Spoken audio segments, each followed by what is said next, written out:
Amen? Amen. Our God is good. Amen po ba?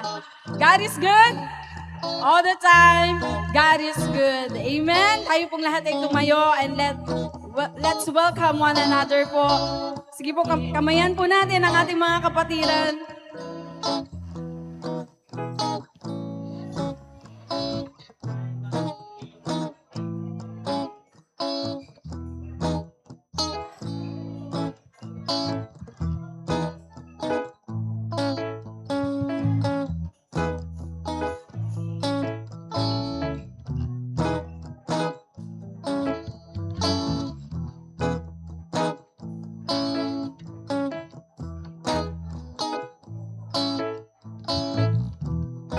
Sino po ang nagagalak sa umagang ito? Kahit ang sarap matulog, no, ang sarap humilata, pero uunahin pa rin natin ang Panginoon. Amen? Amen, pagkat siya'y mabuti sa ating lahat. Amen po ba? In Psalms 145, verse 1, 2, 3, I will exalt you, my God and King, and praise your name forever and ever. I will praise you every day. Yes, I will praise you forever. Great is the Lord. He is most worthy of praise. No one can measure His greatness. Amen? Hallelujah. Ang ating Diyos ay dakila sa lahat. Amen po ba? Hallelujah. Tayo pong lahat ay manalangin. Hallelujah. O Panginoon, sinasamba ka namin. Pinupuri ka namin, O Diyos, pagkat Ikaw ay mabuti sa aming lahat, Panginoon. Hallelujah, Lord, Ikaw ay karapat-dapat, Panginoon, napurihin at itaas sa araw na ito, Panginoon. Hindi lang sa araw na ito, kundi sa araw-araw ng aming buhay, pupurihin ka namin, Panginoon, Lord God. Even in our darkest moment, Panginoon, even in our worst days, O God, Lord, we will worship You. We will praise Your name, Panginoon, Lord God. Dahil Ikaw ang aming Panginoon na hindi nagpapabaya sa amin, O Diyos. Lord, sa umagang ito patuloy kami na lumalapit sa iyong presensya. Lord, kung meron man kaming nagawang bagay, Panginoon, na hindi kalugod-lugod sa iyong harapan, Panginoon Lord God, Lord, hinihiling po namin ang iyong kapatawaran, Panginoon. Forgive us, O Lord. Nais namin, Panginoon, na lumapit sa iyo, na merong kabanalan sa umagang ito, Panginoon. Lord, nais namin sa iyo, Panginoon Lord God, na lumapit sa iyo, na merong malinis na puso't isipan, Panginoon. Lord, forgive us, Lord. Panginoon, sa mga nagawa namin, Panginoon, na sinadya man o hindi, Panginoon, Lord God, Lord, nais namin, Panginoon, maabot ang presensya mo sa umagang ito, Panginoon. Lord, hallelujah, salamat, Panginoon, dahil Ikaw ang aming Diyos na mapagpatawad. Ikaw ang aming Diyos na punong-puno ng pag-ibig sa bawat isa, Panginoon. Ikaw ang aming Diyos na punong-puno ng kapatawaran, Panginoon. Lord, thank you for your mercy and grace, Panginoon. Thank you, Lord God, for your forgiveness, Panginoon. Lord, sa oras na ito, patuloy, Panginoon, na ang presensya mo ang siyang kumilos sa aming kalagitnaan.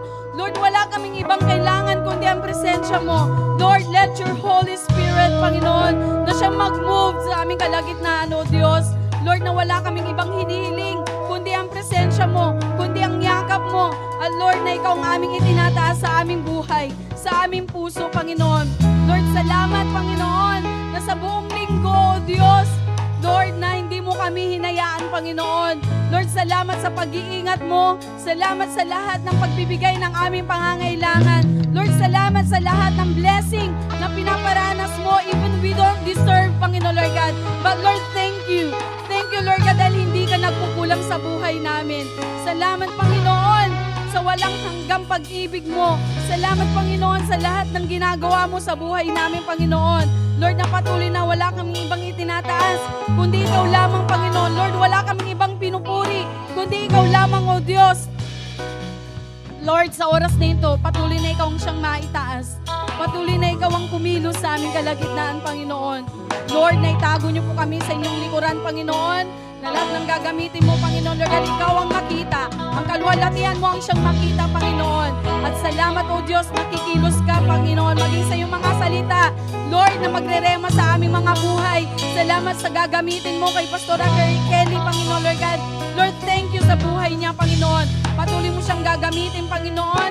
Lord, na salamat, Panginoon, sa inyong mga salita na inyong ibinigay sa araw na ito, Panginoon, Lord God. Lord, wala kaming ibang tinataas, wala kaming ibang dinadakila, wala kaming ibang pinupuri, kundi Ikaw lamang, Panginoon. Lord, narito kaming lahat ng mga anak mo mo, Panginoon. Nagpapasalamat sa iyo, Panginoon, kung gaano ka kabuti sa buhay namin, O Diyos. Kay Lord, tanggapin mo ang aming papuri. Tanggapin mo ang aming pasasalamat sa iyo, Panginoon. Oh, hallelujah. Come on, church.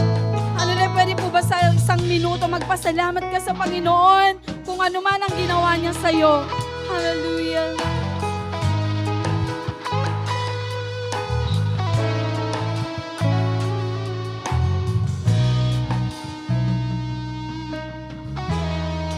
Yes, Lord.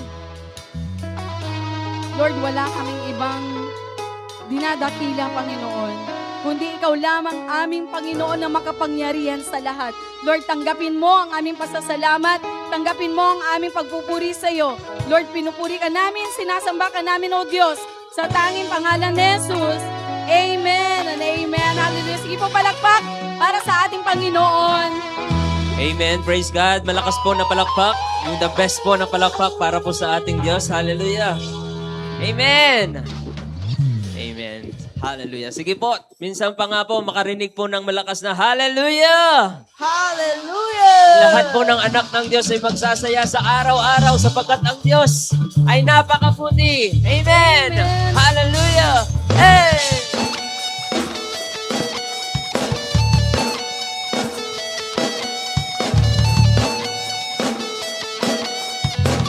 Pupurihin ka aming Diyos. Hey! Oh, sa'yo ang aming papuri at ang aming pag-awit. Hallelujah! Here we go! Kapilang biyaya, kami pinalaya, mula sa bihag ng kasalanan. Lahat ng pinatawad. Hallelujah! Hey! Hey! Pinagpala ng lubusan.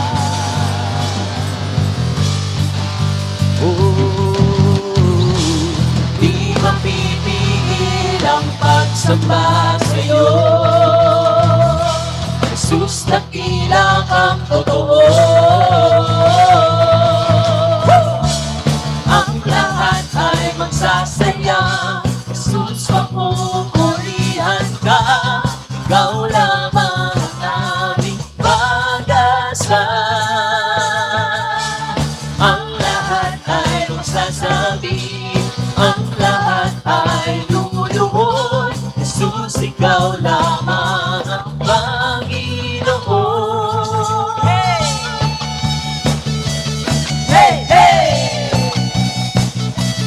Hey! Hey! Oh! Dakilang kanyang biyaya, dakilang biyaya. Kami pinalaya mula sa bihag ng kasalanan. Oh, oh, pinatawad, pinagpala ng lubusan. Wala nang makapipigil sa ating pagsamba, umulan, umaraw. Hallelujah! Di mapipigil ang pagsamba sa'yo. Jesus! Jesus, dakila kang totoo. Ang lahat ay magsasaya. Jesus, magpupurihan ka. Ikaw lamang ang aming pag-asa. Ang lahat ay magsasabi. Ang lahat ay lumuluhod. Jesus, ikaw lamang ang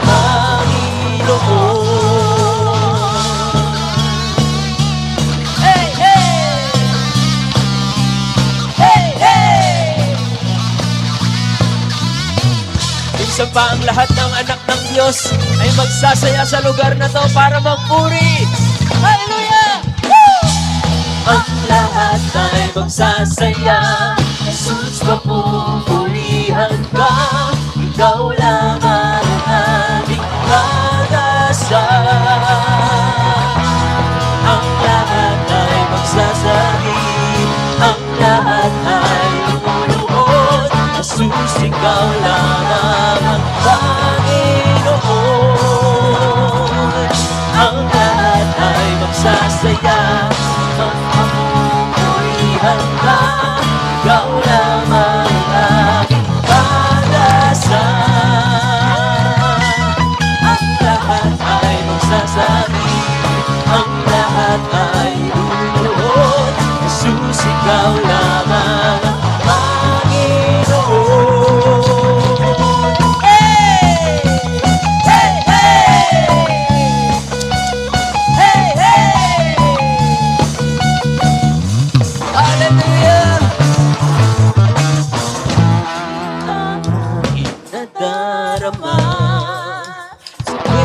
kapiling ka, ang puso ko sumisigla. Kapag sa'yo'y sumasabalangin ang aking nadarama. Sa tuwing kapiling ka, ang puso ko sumisigla. Kapag sa'yo'y sumasabay.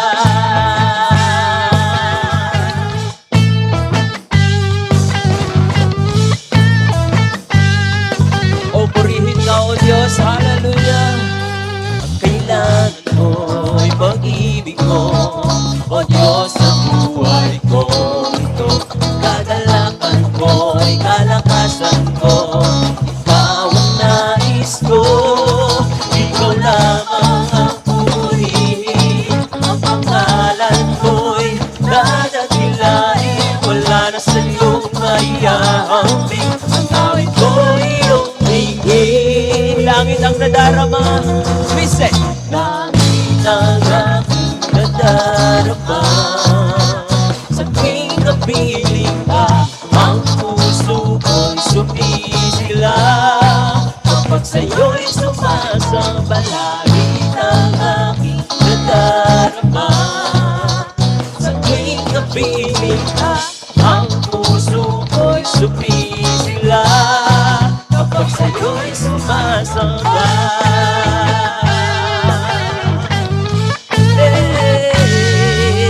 Kailangan ko ay pag-ibig mo, O Diyos sa buhay ko. Ito, kalalakan mo'y kalakasan ko. Ikaw na, ikaw lamang.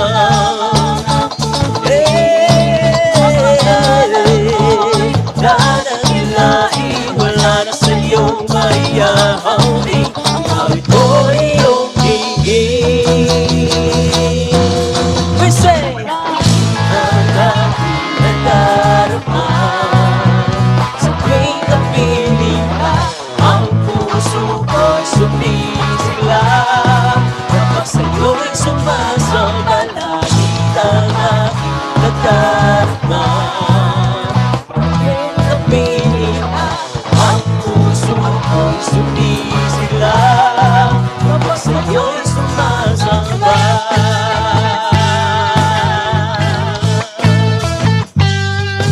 Ikaw lamang ang pupurihin. Ang pangalan ko'y dadakilain, wala na sa iyong maihahambing. Ang awit ko'y iyong hingin. Ikaw lamang.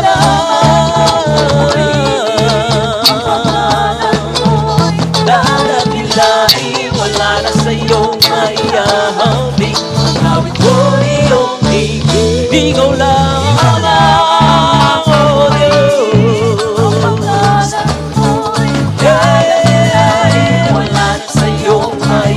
Hambing, ang awit ko'y iyong hingin.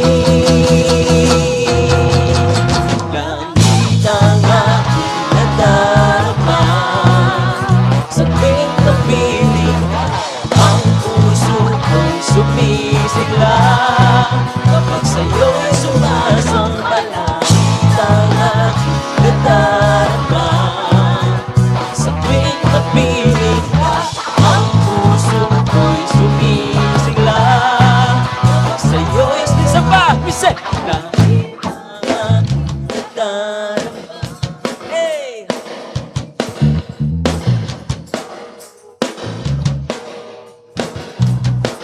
Kapag sa'yo'y sumasabalangit ang aking nadarama. Sa tuwing kapiling ka, ang puso ko'y sumisigla. Kapag sa'yo'y sumasabay.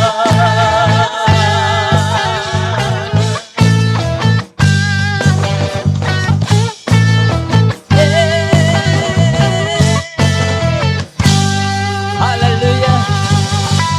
Sambahin ang ngalan mo, O Diyos. Amen. Panginoon, maraming salamat sa bawat umaga. Lord, na ipinagkakaloob mo sa bawat isa sa amin, O Diyos. Palagi, Panginoon, nariyan ang iyong pag-ibig, ang iyong yakap, ang bagong pag-asa, Panginoon. Kaya naman, O Diyos, dalangin po namin na papaglingkuran ka, ang awitan ka, Panginoon, at mapapurihan ang kataas-taas ang ngalan mo.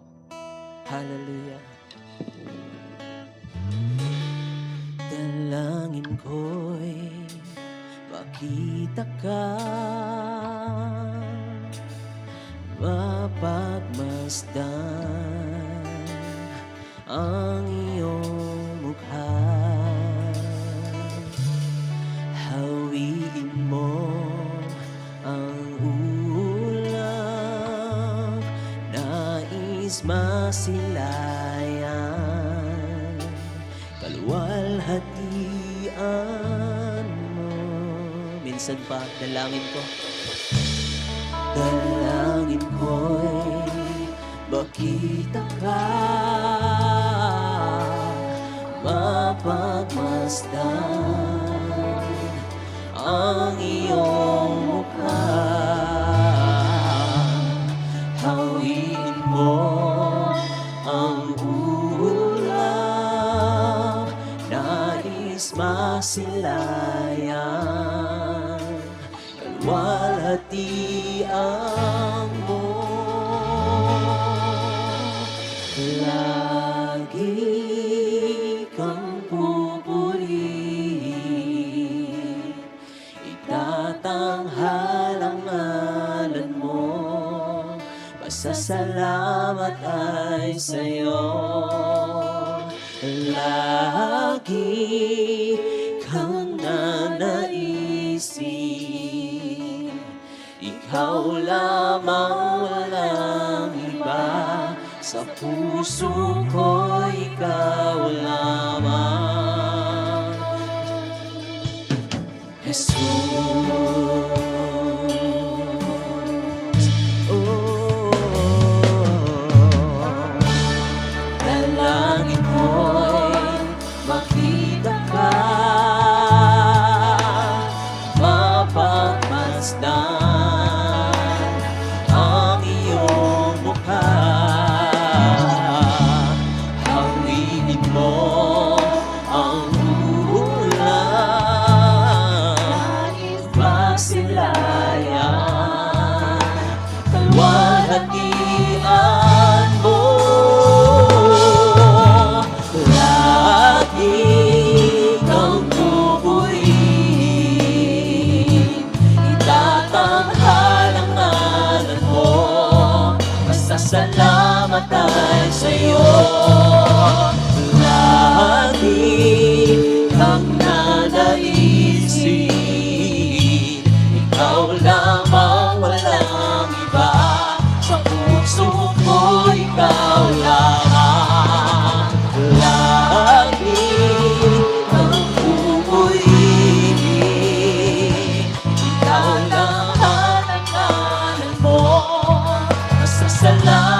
kundi mamahal.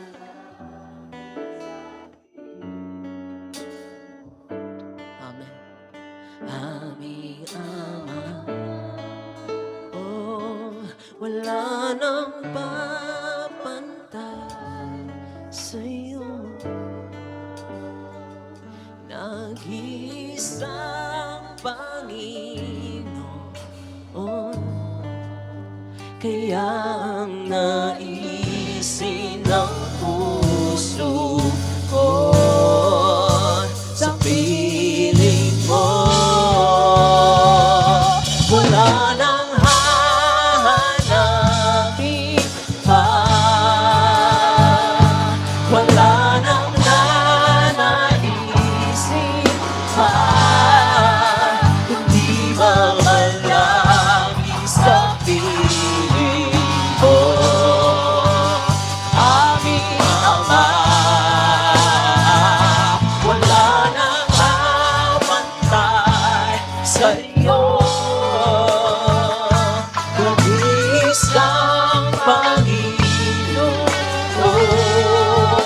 kaya ang naisin ng puso ko, kaya ang naisin ng puso ko, kaya ang naisin ng puso ko sa piling mo.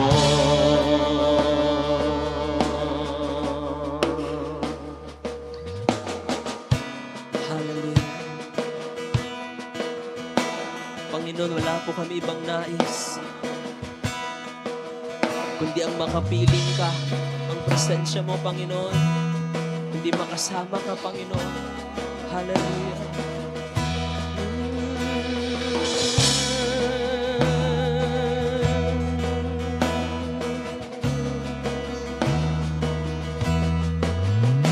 Ibinigay mo ang buhay mo, ika'y pinako doon sa krus.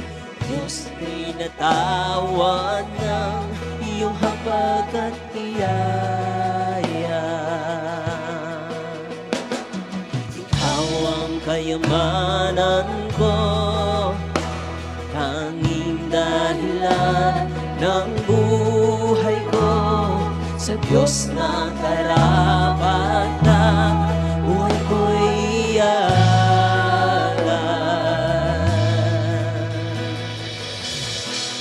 papuri sa kataas-taasan, papuri sa aking tagapagligtas. Purihin ka, Jesus, Hari ng langit, Hari ng buhay ko. O Diyos, Ikaw ang buhay ko, ng puso ko'y iyong binuksan, dahil hawak mo ang susi sa walang hanggan. Pagkat ika'y namatay at nabuhay muli, papuri sa mataas-taasan, papuri sa aking tagapagligtas. Purihin ka, Jesus, Hari ng langit, Hari ng buhay ko. Papuri sa kataas-taasan, papuri sa aking tagapagligtas. Purihin ka, Jesus, Hari ng langit, Hari ng buhay ko.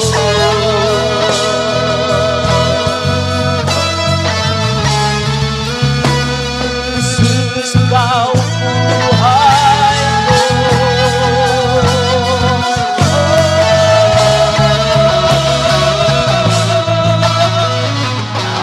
Ng papuri sa'yo lamang, ang buhay ko'y sa'yo. Lahat ng papuri sa'yo lamang, ang buhay ko'y sa'yo. Lahat ng papuri sa'yo lamang, ang buhay ko'y sa'yo. Lahat ng papuri sa'yo lamang, ang buhay ko'y sa'yo. Lahat ng papuri sa'yo lamang, ang buhay ko'y sa'yo. Lahat ng papuri sa'yo lamang, ang buhay ko'y sa'yo. Papuri sa kataas-taasan, papuri sa tagapagligtas, puri ka Jesus, Hari ng langit, Hari ng buhay ko. Papuri sa kataas-taasan, papuri sa tagapagligtas, puri ka Jesus, Hari ng langit, Hari ng buhay ko.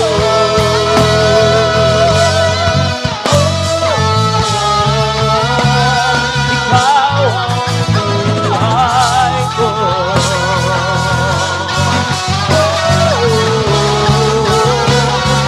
Ikaw ang buhay ko.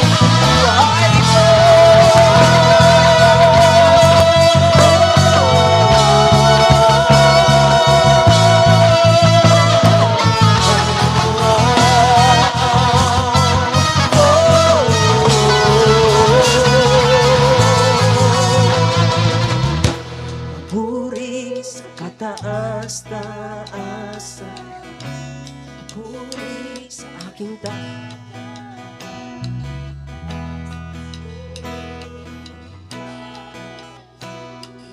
Hari ng langit, Hari ng buhay ko. Oh, Jesus,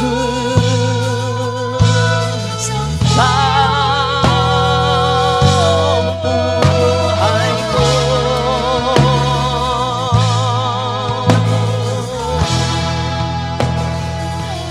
Hallelujah. Panginoon, maraming salamat, O Diyos. Maraming salamat, Panginoon, 2,000 years ago. Lord, ibinigay mo ang buhay mo para sa iyong mga anak, Panginoon. Lord, para kami abutin mo, Panginoon. Para kami, Panginoon, ay magkaroon ng tunay na relasyon sa iyo, sa iyong Ama. Panginoon, maraming salamat sa kaligtasan. Lord, sa pag-abot mo sa bawat isa sa amin, Panginoon. Lord, kulang pa ang aming pagsamba.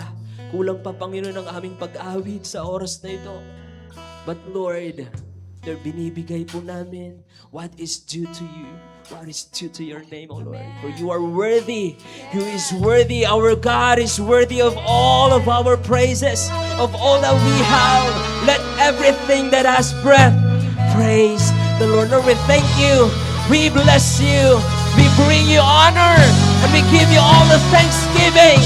This we pray in Jesus' name. And everybody will shout, Amen and Amen. Hallelujah.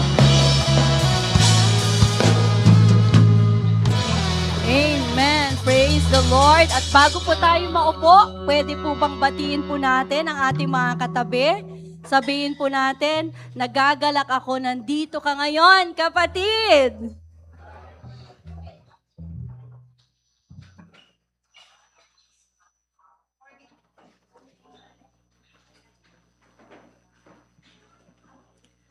Yan, isang pinagpala at maulang umaga sa ating lahat.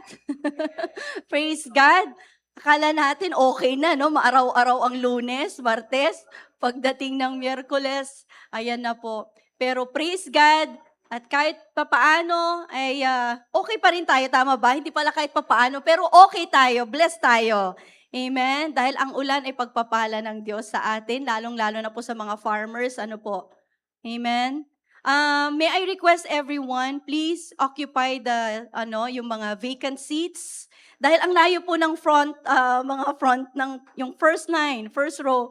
Please, may I request everyone to please come forward.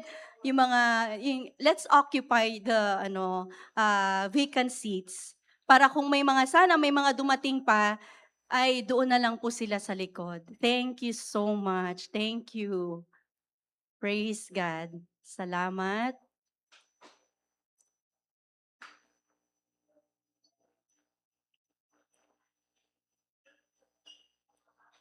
At tayo pong lahat ay manalangin. Let's all pray. Heavenly Father, in the name of our Lord Jesus Christ, Lord, we thank you once again for this day that you have blessed us with. Thank you for your great love for us, oh God. Thank you for your guidance. Thank you for your protection. Thank you for your provision. And even for waking us up this morning, Lord. And we get to come into your house to worship you and to meditate on your word, to study your word. Help us, Lord, by the power of your Spirit to grant us the wisdom, the knowledge, and understanding. Guide us, Lord, into your truth that we may live according to your word, O God. Salamat, Panginoon. Pagpalain niyo po ang bawat isa, maging sa mga nasa online, live, oh God. I pray that abutin niyo rin po sila, Panginoon, pagpalain ang kanilang mga buhay. Even as we meditate on your word, Lord, we uproot, we rebuke any disturbances, any destruction, oh Lord God, that is planted by the enemy. In Jesus' name, we cast it out sa pangalan ni Jesus, and we plead the blood of Jesus over this place, oh God. And let your will be done, Father. We thank you, we honor you. This we pray in the mighty name of our Lord Jesus Christ. Amen, amen, amen. Praise God. Sige po, palakpakan po natin si Lord. Kahit maulan at malamig, medyo mag-warm up pa rin po tayo, di ba? Kasi minsan pag malamig, no, yung mantika natutulog. Kaya wag niyo po akong tutulugan. Amen. Amen. So mag-extend po tayo a little ng isang buwan. Hindi naman for the whole month. Mag-extend tayo about, yung mga father, pinag-uusapan natin. But this morning, we just want to focus on the fatherhood of God. Amen. Who wants to study the fatherhood of God? Amen. So, ang title po ng message this morning is, paki-flash lang po sa screen, is Abba Father. Ayan. Sabi nga natin, Abba Father. Ayan, merong iisa lang po dito na tinatawag na Abba sa HOP, si Pastor Stephen. Ang tawag kasi ni Eli sa kanya, Abba. O, di ba? Pero pag-aralan po natin the fatherhood of God. Basahin po natin ang ating text from Romans chapter 8, 14 to 17. And later on, babaybayin po natin ang text po natin. For as many as are led by the Spirit of God, these are sons of God. For you did not receive the spirit of bondage again to fear, but you received the spirit of adoption, by whom we cry out, Abba, Father. The Spirit Himself bears witness with our spirit that we are children of God. And if children, then heirs, heirs of God and joint heirs with Christ, if indeed we suffer with Him, that we may also be glorified together. Sinasabi po dito sa text na ang lahat ay pinapatnubayan ng Espiritu ng Diyos ay mga anak ng Diyos. Sapagkat hindi ibinigay sa inyo, sa atin ng Diyos, ang Espiritu upang kayo'y gawing mga aliping namumuhay sa takot. Sa halip, ibinigay sa inyo ang Espiritu upang kayo'y gawing mga anak ng Diyos. Kaya nakatatawag tayo sa Kanya ng Aba, Ama ko. Diba? Abba, Father. Ang Espiritu ang nagpapatotoo kasama ng ating Espiritu na tayo'y mga anak ng Diyos. At yamang mga anak, tayo'y mga tagapagmana. Tingnan nyo nga po yung katabi nyo kung siya ay mukhang tagapagmana ng Diyos. Yes, yes. Amen. Tingnan mo nga kung tagapagmana yan, mga heirs. O, di ba? Amen. In verse 17, at kasamang tagapagmana ni Kristo. Through Christ, kaya tayo'y naging tagapagmana ng Diyos. Sapagkat kung tayo'y kasama niya sa pagtitiis, sino dito nagtitiis? May mga pinagdaan ng mga problema sa buhay.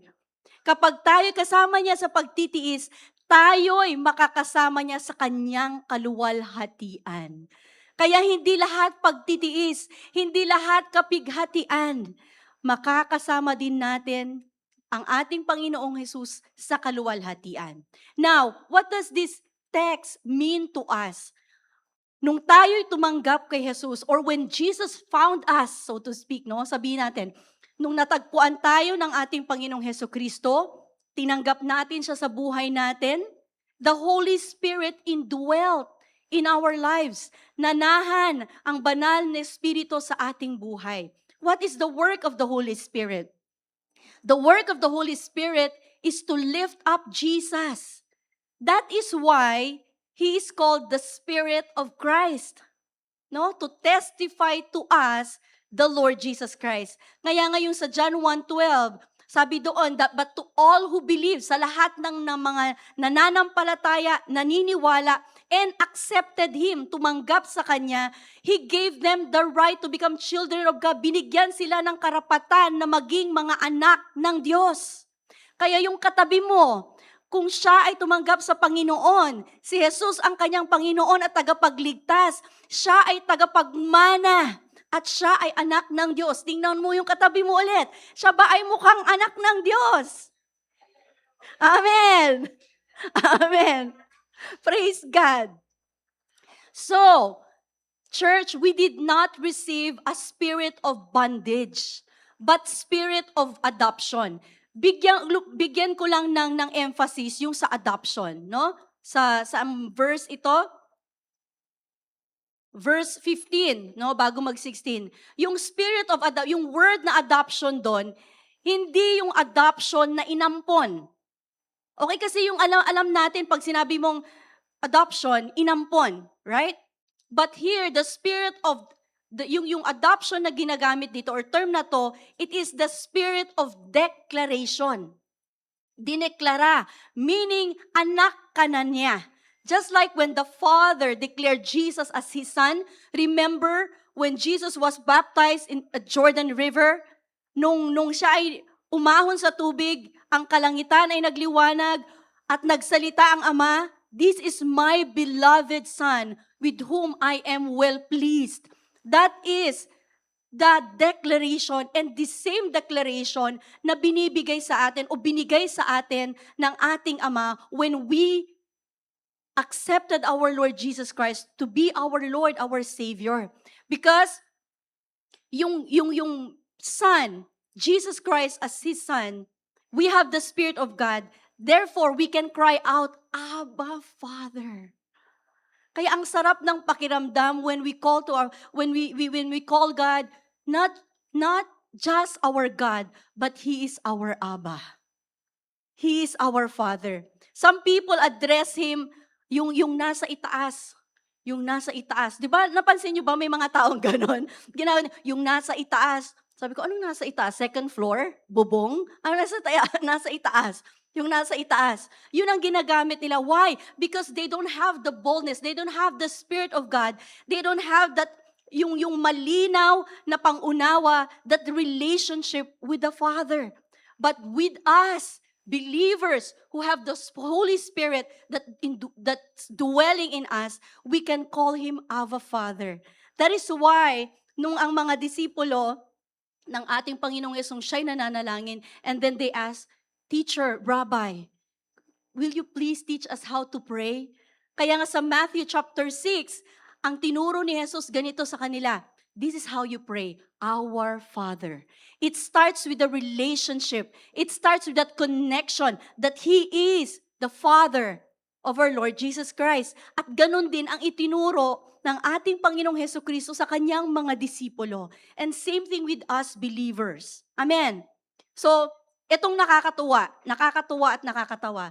Ito, when I was in grade school, tinuro ng science na ang tao daw ang pinakamatalinong hayop sa balat ng lupa.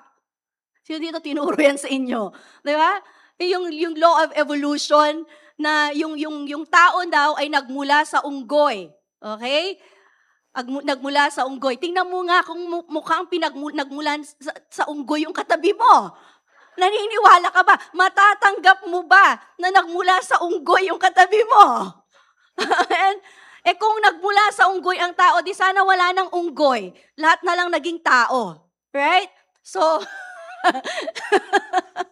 itawin na natin yan. Hindi mukhang unggoy yung katabi mo. Wangis ng Diyos yung katabi mo.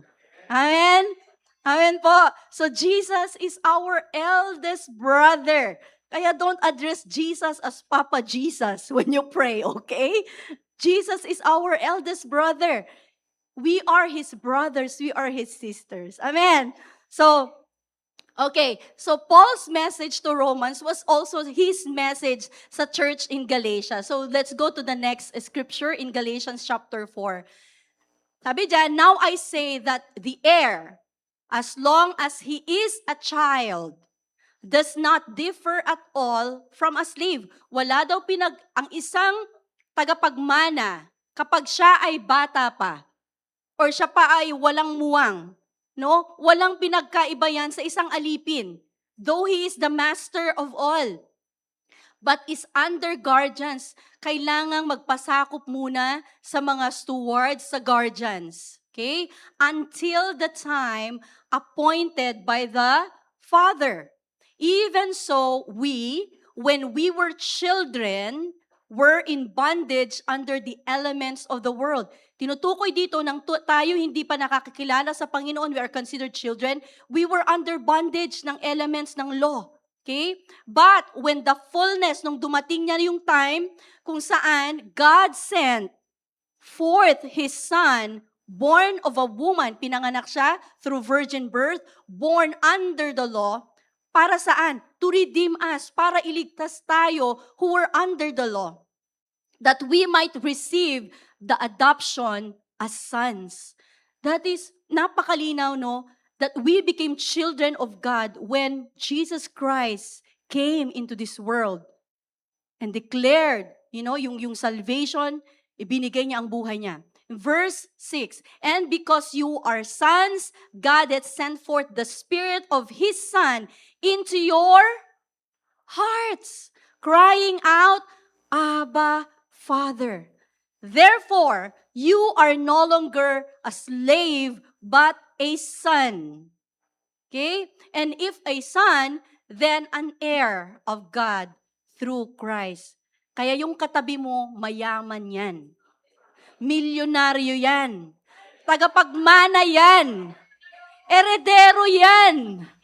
Amen. I-claim nyo.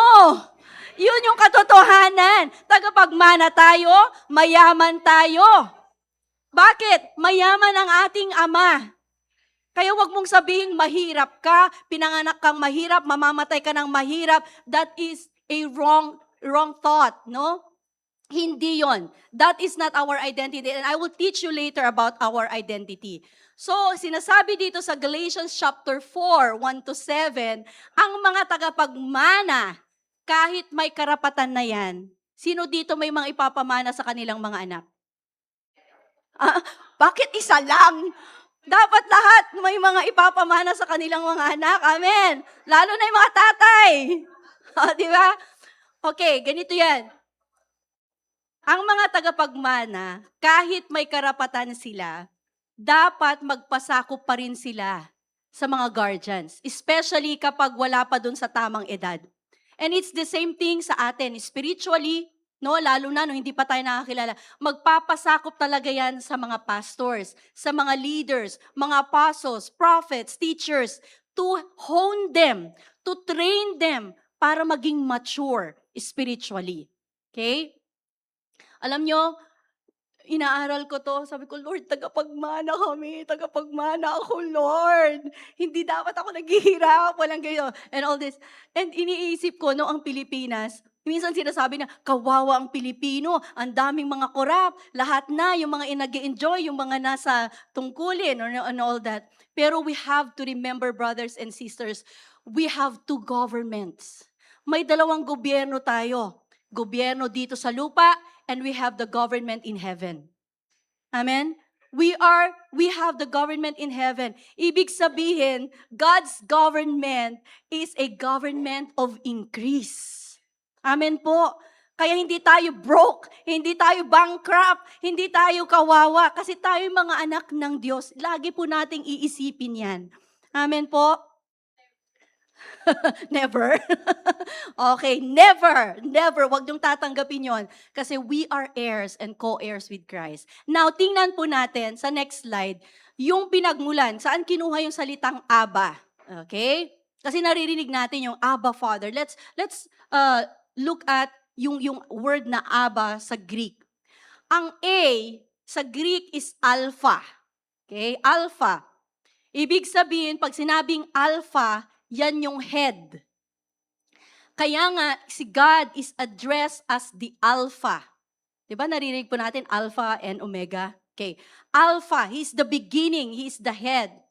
Now, yung B or yung beta, it means house. So pag sinabing house, naririnig po natin, nababasa natin sa Bible yung Bethany, Bethel, Bethlehem, all that. It means house. So kapag when you put them together, alpha and then the beta, it means head of the house. Okay? Head of the house. At tumutukoy dyan, God the Father being the head, head of the house, household of faith, and even sa tahanan, meron ding tinatawag na head of the house. Sino yung head of the house sa family? Ang mga tatay. Pero alam nyo ba, napansin nyo, hindi natin binibilittle ang mga tatay o ang mga kalalakihan. Pero bakit sa church, mas active ang mga kababaihan kaysa mga kalalakihan? Papayag po ba kayo doon? Hindi, mga tatay. Okay? So dapat, hindi lang po sa ating tahanan, maging sa tahanan ng Diyos, ay dapat maging active din, sa ministry, sa paglilingkod, ang mga kalalakihan. Alpha. Okay? So, let's move on. Next slide. When God created man, Adam, He created him as the son or as a son. Binanggit yan sa Luke chapter 3 verse 38. Adam, the son of God. Pero remember that God is a God of relationship. Kaya nga ayaw niya na siya lang. Hindi lang yung mga angels. Kailangan meron ding mag-enjoy ng creation niya. That is why God created Adam. And di ba, sabi sa Genesis na it is not good for a man na to be alone, na maging mag-isa. And that's why God created Eve. Binigay ng Diyos si Eve kay Adam. And now here's the thing. When they are, created everything and God entrusted everything to Adam and Eve, kay Adam, sa Garden of Eden, may instruction ang Lord na wag gagalawin or wag kakainin yung bunga, nung puno na yon in the middle of the garden, the tree of the knowledge of good and evil. Meron pang isa the tree of life.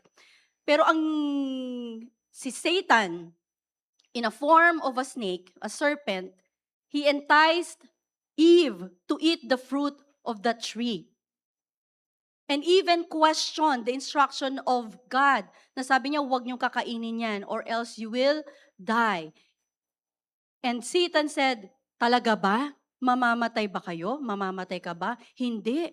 In fact, mas maliliwanagan ka. Magkakaroon ka ng knowledge. Ayaw lang ng Diyos para hindi mo siya maging kapantay, maging katulad.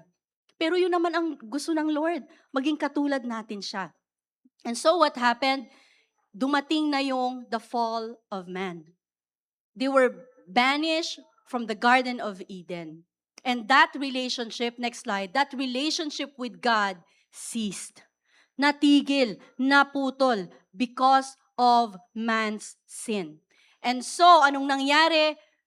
Adam and Eve, God as their father, anong nangyari? Napalaya sila sa Garden of Eden. They were not allowed to enter anymore. In fact, may bantay ng mga angels doon. Hindi sila pwedeng makapasok na, kahit sino. So ang nangyari, man became an orphan or ulila. So spiritually, all man has become orphans or ulila because of the broken relationships. Dahil doon sa nasira na relasyon.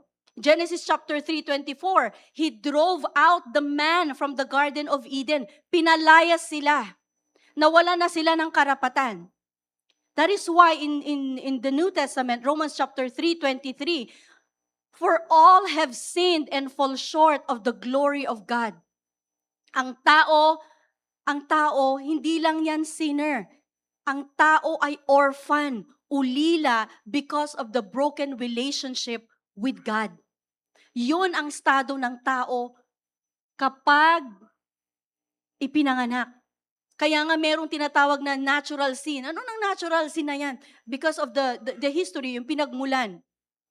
You know, in theology, pag sinabing old sinful nature, tinutukoy ito doon sa isang tao na hindi pa nakakakilala, hindi pa siya born again Christian. There's this old sinful nature. But in origin, kung titingnan natin from the beginning, man is not sinful in nature. Hindi sinful in nature because we came from God. Adam and Eve came from God. Walang sinful nature supposedly, but then they fell into sin, so naging ulila sila. Naging orphan sila. So lahat tayo na pinanganak, nung hindi pa tayo born again, makasalanan. Pero sa original nature is not really sinful because we came from God. So anong nangyari? The relationship with God was ceased, therefore, man became orphan, naging ulila. So wala nang father, wala nang God sa buhay niya. No, nasis yun, naputol yun. Anong nangyari sa tao? Satan, next slide, became the father of all the fallen men. Yan ang katotohanan. John 8:44, you are of your father, the devil, and the desires of your father you want to do. Kapag hindi ka pa nakakilala sa Panginoon, you have no relationship with God, with the Father, John 8:44, you are of your father the devil, the desires of your father you want to do. Kung ano yung pagnanais ng tatay mo, yun ang gusto mong gawin. He was a murderer from the beginning. Mamamatay siya mula't simula pa lang, hindi siya tumatayo, hindi niya tinatayuan ang katotohanan dahil walang katotohanan sa kanya. And when he speaks lies. Kasinungalingan. Nagmumula yun sa kanya own resources. Why? Because he is a liar and the father of all liars. Naalala ko yung tito ko. When I became a Christian, I invited my uncle to come to church. Uncle, punta kayo sa church. Sabi niya, hindi ko naman kailangan pumunta sa church. Wala naman akong ginagawang masama.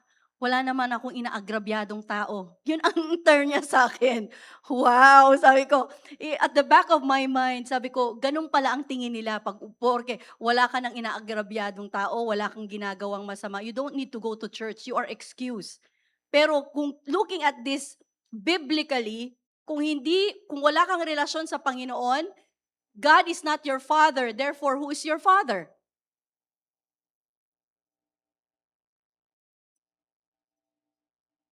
Noong nagkasala ang tao, nalipat ang fatherhood kay Satan.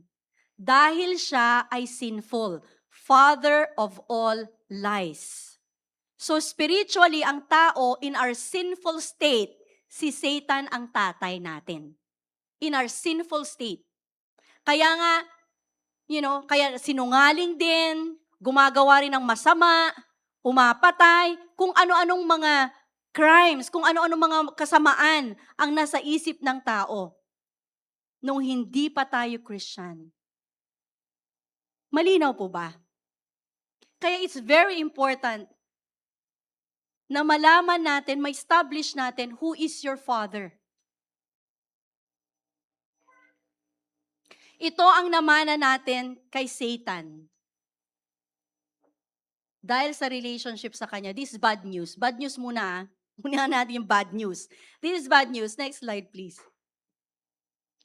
All the problems of the orphaned man falls on four things. Lahat ng mga problema ng isang ulila, okay? Spiritually, we're talking about ulila na spiritual. Yung walang relationship kay God, walang relationship with God the Father, umiikot sa apat na problemang ito. Una, sins of our father. Meaning, yung kasalanan ng ating mga ninuno, dumadaloy mula first generation, second generation, third generation, fourth generation, nadadamay. Sins of our father. Kaya nga, minsan nagtataka ka, bakit may ganito kang pag-uugali? May ganito kang, yung lifestyle mo. Bakit meron sa'yo? Sins of the father. Okay? Pangalawa, unhealed hurts. Mga nasaktang damdamin, bunga ng mga masasakit na salita, bunga ng masasakit na karanasan. Unhealed hurts. Pangatlo, wrong beliefs. Yung mga maling paniniwala na itinuro sa atin ng tatay noon, na si Satanas. Nung tayo hindi pa naging born again Christian, niyakap yung mga beliefs na yon. Oh, malas. Oh, sabi niya, may sakit na, mamamatay na, mahirap ako. Sabi mo, nobody cares for me. I'm all by myself. Kakanta na sana ako eh. Nobody cares. Ito yung mga wrong beliefs na mga dinideclare natin, sinasabi natin. You know what? What you confess, you possess. Kung anong sinasabi mo, magmamanifest sa'yo. Okay? So all these four things. Number 4 is demon oppressions. Ang demon oppression, dahil yung mga activities na ginagawa na hindi naman dapat ginagawa. Nagko-consult sa mga mediums, manghuhula, tarot cards, spirit of the glass, kung ano-ano pang mga ganitong gawain activities, nagkakaroon ng demon oppressions and it affects the character of the person.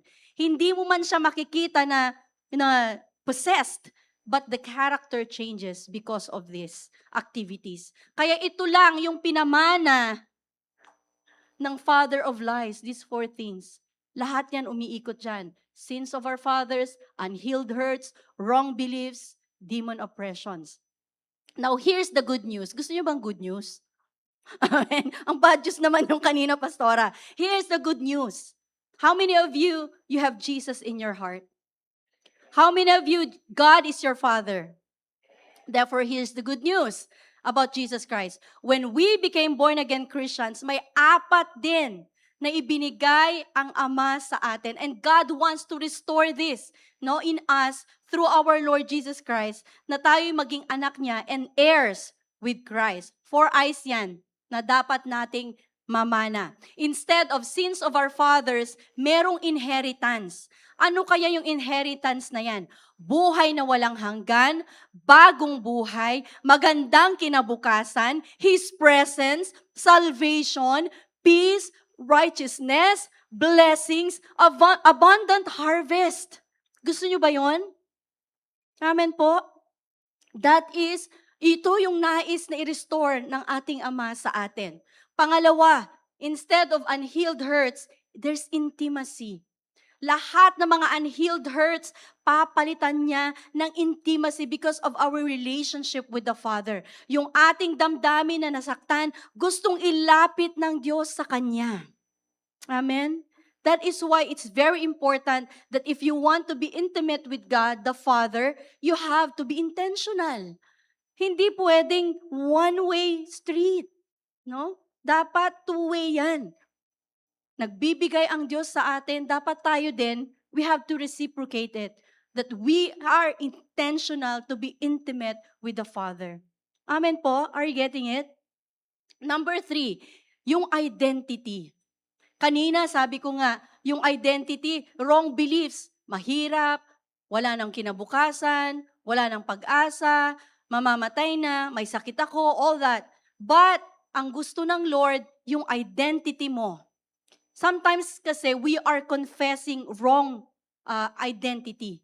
But dapat we have to confess, we have to know our identity, that I am a saint of God, that I am forgiven, that I am redeemed, that I am a child of the Most High God, that I am a child of the King of Kings and Lord of Lords. Amen? Pag tingnan nyo yung Facebook ko, pag tinignan nyo yung timeline ko nakalagay doon, Daughter of the King. Because that's what I want to profess, that I am a daughter of the King of Kings and Lord of Lords. Hindi ako anak ng, hopeless, walang future, walang kinabukasan. I am a child of God. I am a daughter of the King. Hindi ako kawawa. You know what, sometimes, your identity does not depend on your circumstances. Hindi porket may pinagdadaanan ka sa buhay mo, kinalimutan mo na yung identity mo with God. Our identity depends on the truth. And that is the truth. That you are a child of God. Sabi mo sa sarili mo, I am a child of God. I am redeemed. I am saved. I am a daughter or son of the Most High God. Amen? Dapat ganun. Hindi tayo talunan, hindi tayo kawawa. No. Question, anong pagkakaiba ng reality and truth? What is reality? Tagalog nyo. Ano yung reality? Transliteration yon, realidad. Okay? Katotohanan. Ano yung truth?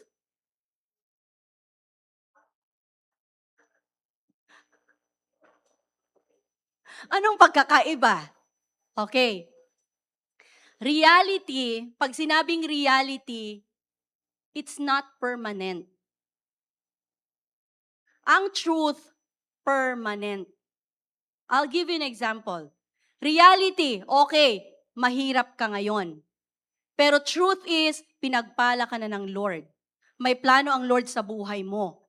Hindi man sa ngayon nararanasan mo all the material things in the world, pero hindi lang nababase ang kayamanan sa material na bagay.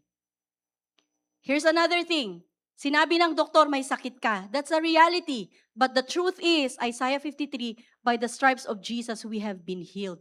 That is the truth. And nothing and no one can ever change the truth. Only if you continue to hold on to the truth. Realidad, ganito ang nangyayari. Because of the circumstances. Tama ba? Yung circumstance na nararanasan natin sa buhay, yan ang realidad ng buhay eh. Pero ang katotohanan, yung pangako ng Diyos. Ano ba ang plano ng Diyos sa buhay mo? Ano ba ang ipinangako ng Diyos sa buhay mo? We have to remember that God is a covenant God. He fulfills His promise. He fulfills His word. Kahit ilang taon pa yan na dumaan, He will always fulfill His promise because He is faithful. Amen? Amen. Now, let's move on. Another one, influence. Okay? Yung influence, kanina, demon oppression. So, ang influence mo is the darkness. But this one, yung influence, yung liwanag na meron ka, dahil ikaw ay born again Christian niya, hindi ka na dapat na i-invade. Ikaw yung nag invade. Hindi ka na dapat yung sinasakop, ikaw yung nananakop. Anong ibig sabihin yan? Dapat yung ilaw mo magliwanag ka. Ikaw ang mag-influence sa mga tao sa paligid mo. Kaya nga di ba yung mga vloggers, yung mga influencers, sumisikat sila. Kasi pag halimbawa binlog nila about a restaurant, and then sabi niya, ang sarap nito mga kabayan, mga kabalayan, mga ganun, may sinasabi niya. Ano mangyayari? Yung mga tao nakapanood nun, pupuntahan nila yung lugar. Ti-check nila kung talagang masarap ba. Minsan, yung Maples River, napanood ko yun. Sabi ko, puntahan natin yung Maples River. Anong Maples? Maples. Okay, sabi ko, tara puntahan natin yung Maples River. Diba? And then nakita mo, oo nga, tama nga yung sinabi ng influencer na yon. And it's the same thing. Sa buhay natin, dapat nag-i-impluensya din po tayo sa mga tao na nakapaligid sa atin. Influence them to be good people. Amen. Kumusta naman? Ano ang influence mo ngayon?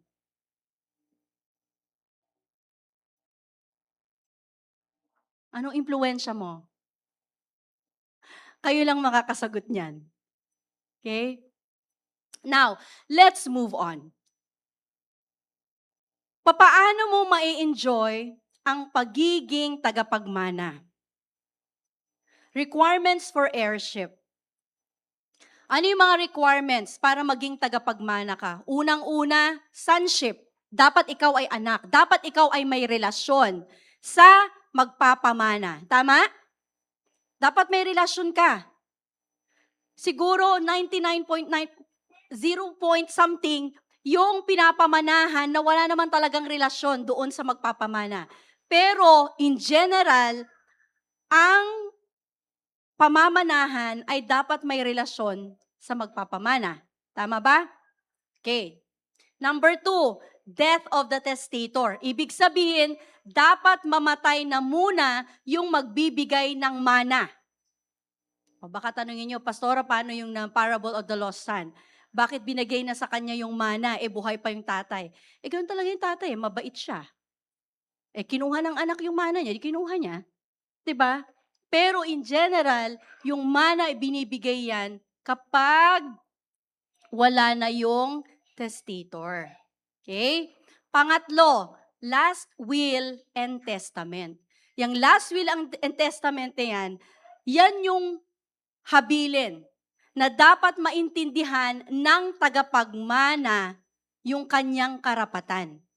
Kahit alam niya or maaaring son siya, may relasyon siya sa tagapagmana, namatay yung magpapamana sa kanya, binigyan siya ng tagapagmana. Paano kung wala siyang alam? Hindi niya alam. Kaya nga it's important na merong last will and testament. Maintindihan niya, maunawaan niya ang kanyang karapatan.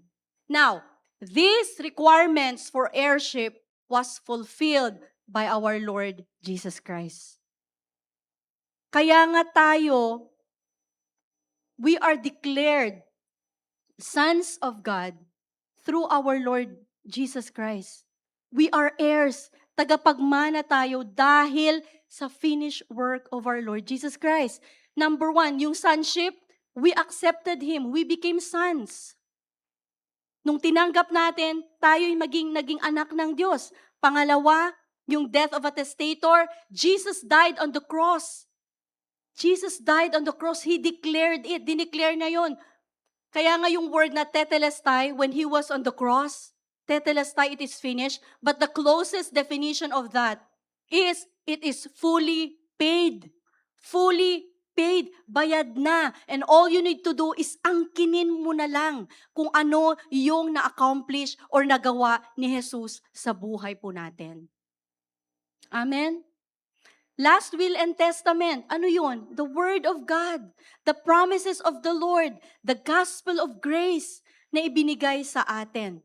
Tanong, anak na ba tayo ng Diyos? Namatay ba si Jesus para sa atin? Pangatlo, do we read God's testament? O, di ba humina? Papaano natin malalaman ang testament, ang mga pangako ng Diyos para sa atin if we are not meditating on the Word of God? We are not meditating on the promises of His Word. Hindi mo malalaman yung extent ng minana mo, ng minana natin sa ating Ama. Amen po ba? Nakakasunod po ba tayo? Next slide. Jesus came to represent the Father to us and to show us the Father's character. Si Jesus, siya ay naparito para as a representation of the Father. Para ipakita sa atin kung ano ang katangian ng ating Ama. Isaiah 9 verse 6, for unto us a child is born, unto us a son is given. At merong mga titles that He will be called Wonderful Counselor, Mighty God, Everlasting Father, Prince of Peace. Yung Everlasting Father, yan, one of the titles of Jesus. He came to represent the Father. John 10:30, I and my Father are one. Ito, tanong ng kanyang mga disipulo. Sabi niya, Rabbi, Master, ipakilala mo sa amin ang Ama. Ang sabi ni Jesus sa John 14:7, if you had known me, sabi nga niya, hanggang ngayon hindi niyo pa rin kilala ang Ama. Kapag nakita niyo na ako, nakita niyo na ang Ama. If you had known me, you would have known my Father also. And from now on, you know Him and have been or have seen Him. Why? Because Jesus is the exact representation of the Father. He is the exact representation of the Father. And so what did Jesus do is Jesus came to restore the relationship. Next slide. He came to restore the relationship. Dahil from the beginning nasira, I told you earlier, right? From Adam and Eve, the relationship with God was ceased. And now Jesus came to restore that relationship. John 1:12. But as many as receive Him, to them He gave them the right to become children of God, to those who believe. Sa mga naniniwala, sa mga tumanggap sa Kanya. Now, ano yung susi sa relationship na ito? Now we know that Jesus came to restore the relationship. What is the key to this relationship? Obedient sonship. Tagapagmana ka nga, pasaway ka naman. Tagapagmana ka nga, sumasakit naman ang ulo ng mga magulang mo. But here, the key to that relationship is obedient sonship. Yung sumusunod ka. Ginagawa mo yung kalooban ng Ama. John 5:30, I can of myself do nothing. As I hear, I judge. And my judgment is righteous because I do not seek my own will, but the will of the Father who sent me. Hindi ko ginagawa yung kung ano lang yung gusto ko, kundi yung gawin ko ang kalooban ng Ama. Mark 14:36, yan din ang sinabi ni Jesus. And He said, Abba, Father, all things are possible for you. Take this cup away from me. Nevertheless, not what I will, but what you will. You know what, sometimes, hindi natin na-enjoy yung karapatan natin bilang mga anak ng Diyos because we are not aligned with His will. Bakit? Sabi ng kanyang salita, tagapagmana ako, mayaman ang tatay ko, ang aking ama. Pero bakit ganito? I am suffering. Bakit ganito nangyayari sa buhay ko? Puro kamalasan na lang. Sorry for the term, kamalasan na lang. Hindi maganda ang mga nangyayari. You know what? Sometimes, why those things are happening? Because we are not aligned doon sa will ng Lord. Hindi naka-align yung ginagawa natin doon sa kalooban ng ating Ama. That is why we have to go back to that will. Ano ba yung kalooban ng Ama? Ano ba dapat yung karapatan mo? You have to go back to the promise of God. You have to go back to the will of God, the testament of God. Yung gospel of grace. Babalikan mo yun eh. Lord, help me na mamuhay ako ayon doon sa testament mo, ayon sa salita mo. But sometimes, ang ginagawa natin, I did it my way. I do it my way. I want to do my own thing. Lord, dyan ka muna. Ako na muna to. Kapag hindi ko na kaya, that's the only time I will hand it to you, my problems. Minsan ganun tayo. Aminin po natin. But God the Father wants us to enjoy, no? Yung blessing, yung pangako niya maranasan natin. But it requires obedient sonship. Sumunod ka. Minsan kaya napapahamak ang buhay natin dahil hindi tayo sumusunod doon sa kung anong gusto ng Ama. Going back doon sa the parable of the lost son. He squandered everything. He took his inheritance. He spent everything, wasted everything to nothing. Napahamak ang buhay niya. And then he realized, I'm going back to my Father. And it's the same thing with us. If you're in trouble, may mga problema sa buhay mo, go back. Baka may mga bagay na na-miss ka. May mga bagay na na-miss ka doon sa dapat naka-align doon sa pangako ng Panginoon. Naka-align doon sa will ng Lord. A successful assignment depends on the obedient alignment. Gusto mong maging successful yung assignment mo, sumunod ka. Mag-obey ka doon sa kalooban ng Ama. I am not, itong pinag-aaralan natin, alam mo yung parang good feel sermon na, tagapagmana ako, mayaman ako. It's not, hindi yung parang wish thing. It's not a wishful thinking. That is the truth. But the question is, are you an obedient son? Are you an obedient daughter of God? Ginagawa mo ba talaga yung kalooban ng Ama? What is the original purpose of man's divine sonship? Ano ba talaga yung purpose? Bakit nais ng Diyos na ang tao, ang kanyang maging anak? Genesis 1:26. Then God said, "Let us make man in our image according to our likeness. Let them have dominion over the fish of the sea, over the birds of the air, and over the cattle, over all the earth, over every creeping thing that creeps on the earth." Why did God create man after His image? Bakit? Purpose number 1, God wants us to be reflectors of His image. Dapat mag-reflect yung imahe ng Diyos sa atin. Kaya ka na born again, hindi lang para maligtas. Kaya ka na born again, hindi lang para mabago ang buhay mo. Gustong makita ng Ama yung image niya sa iyo. Yung image ni Kristo sa buhay mo. God wants us to be like Him. You know, nakakatuwa yung illustration ni Brother Francis. Nandito ka ba? Nung sa offering last time. Sabi niya, maraming nagsasabi, hindi ko kamukha yung anak ko. Pero pangarap ng mga tatay na maging kamukha nila yung anak nila. Pero God is a miracle working God, he said. Magiging kamukha ko rin yung anak ko, sabi niya. And it's the same idea, same principle. Yun din yung nais ng ating Ama. Our Father, He wants us to be like Him. That is why He sent Jesus Christ for us to be redeemed, for us to be saved, for us to be like Him. Nakukuha po ba natin? Romans 8:29.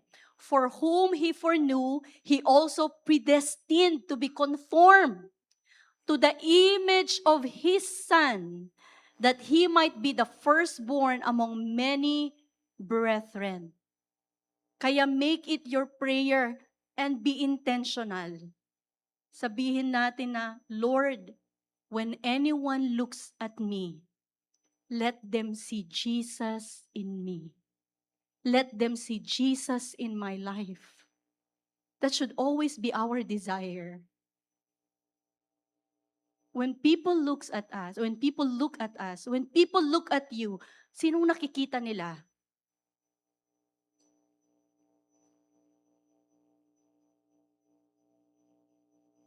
Nakikita ba nila yung reflection ng Diyos sa buhay mo? Nakikita ba nila yung reflection ni Christ sa buhay mo? Or iba yung nakikita nila sa'yo? Palaaway, chismosa, anget, buwangas. Ano?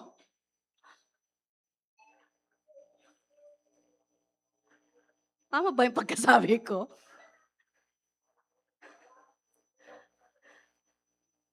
Alright? That is why Christians, believers, mga tatay, mga nanay, mga kapatiran, make it your prayer. Lord, when anyone looks at me, let them see you in me. Let them see you in me. Ang sarap ng pakiramdam na may mga taong lalapit sa'yo, nabe-bless sila sa buhay mo. Random lang, wala lang, basta may lumapit na lang sa'yo sabihin, alam mo, nabe-bless ako sa'yo. Di ba ang sarap ng pakiramdam na ganon? Itatanong mo why? Wala lang, parang I see something different sa'yo. Basta nabe-bless lang ako sa'yo. O kung yung mga tao nakakita sa'yo, nabibwisit sila sa'yo.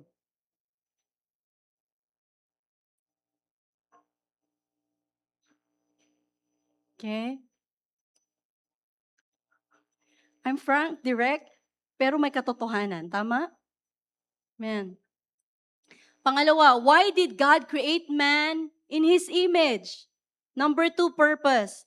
God wants us to be rulers over His creation.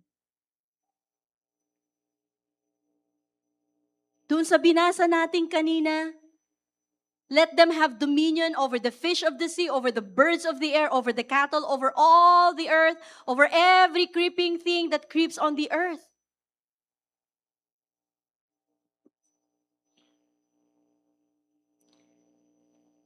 You know, sometimes iniisip ko din birds in the sky, fish in the sea, animals, and all that.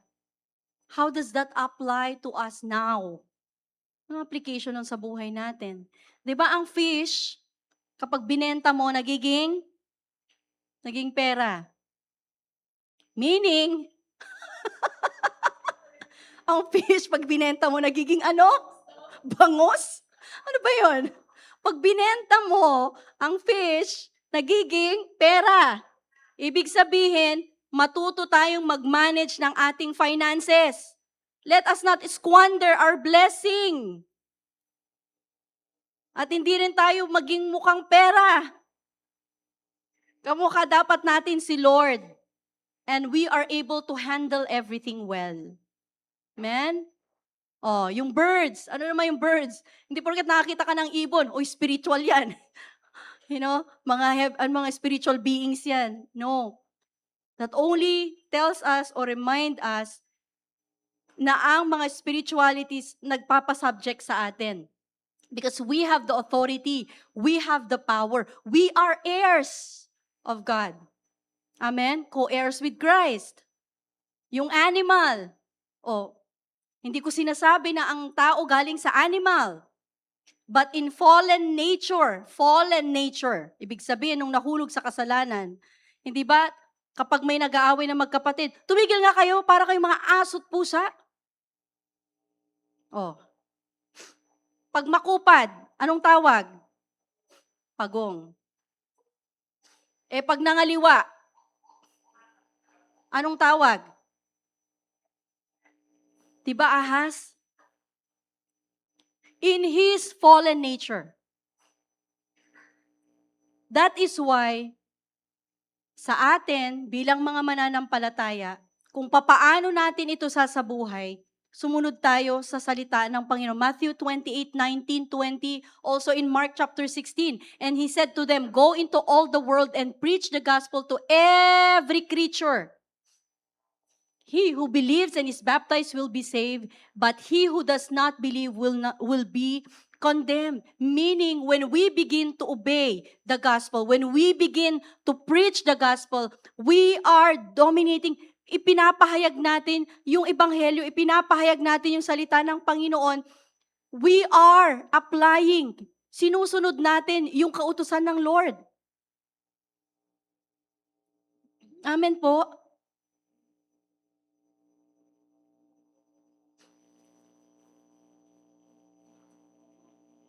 I would like to speak to our fathers, mga tatay dito, mga asawa. Fathers, sometimes you portray a wrong image of true fatherhood. Alam nyo ba, more than 50%, next slide, more than 50%, go back. More than 50% sa mga nakakulong, may mga sama ng loob sa kanilang tatay. May mga drug addicts, may mga magnanakaw, nakakakumit ng krimen, karamihan dyan, it's either walang tatay o walang naranasan, hindi naranasan yung true fatherhood.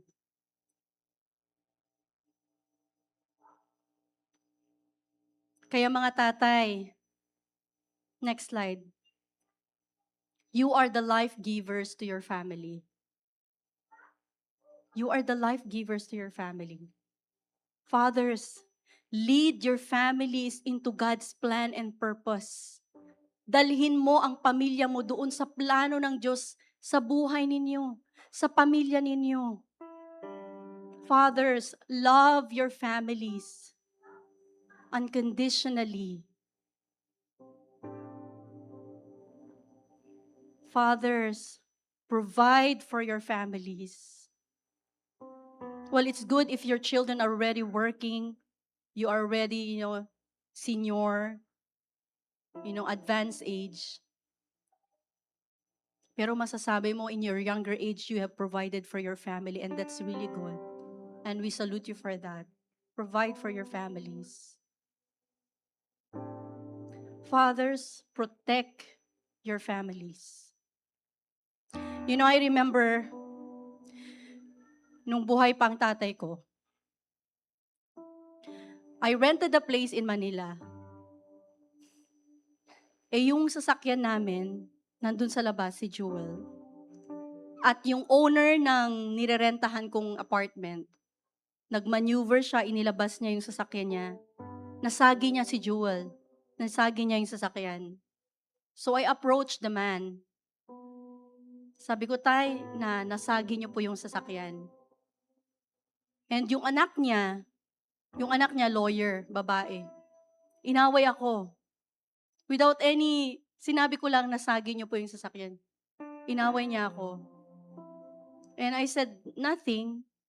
Wala na akong sinabi. But I decided to leave the place. Pero sa sama ng loob ko, tinawagan ko si tatay ko nung time na yung buhay pa. Sabi ko, tay, ganito ang nangyayari. Si tatay, galit na galit. Pupunta ako dyan. Kakausapin ko yan. Hindi ko gusto na makipag-away ang tatay ko. Pero that moment, naramdaman ko na merong tatay na nag-iingat sa akin. Na merong tatay na magtatanggol sa akin.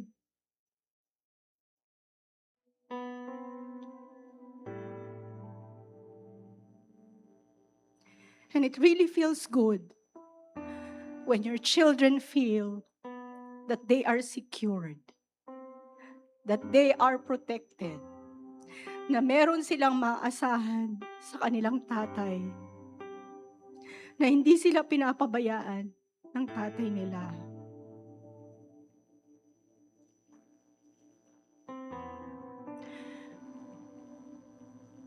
Ang tatay, before, hindi siya vocal na magsabi ng I love you sa amin. Never did I hear him say I love you to us. Pero he expressed his love in service. Nagtatrabaho ako, pupunta siya sa Manila. He will stay there for 1 month. Anong gagawin niya? Ipagluluto niya ako. Aalis ako, may baon ako. Lalabas ako ng bahay, malinis yung sasakyan. Ang kintab.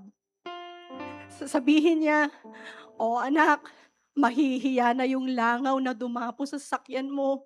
Malinis na. And it feels good na may ganong tatay. It feels good that you are secure. It feels good when there's a father who protects.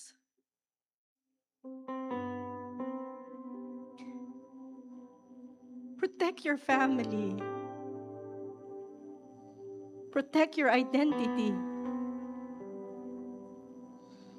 Ingatan niyo yung dignidad ninyo.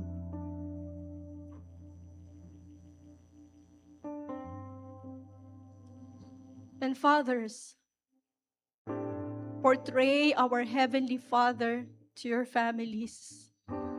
Dapat nakikita ang Diyos Ama sa inyo. There are no perfect fathers. Walang perfect na ama. But somehow, you being a Christian, you portray our Heavenly Father. na nandyan kayo lagi. Minamahal nyo lagi yung pamilya nyo, yung anak nyo.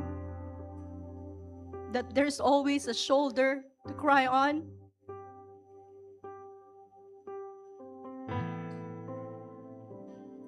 At sa mga wala ng tatay, katulad ko, we have our Heavenly Father. We can always run to God.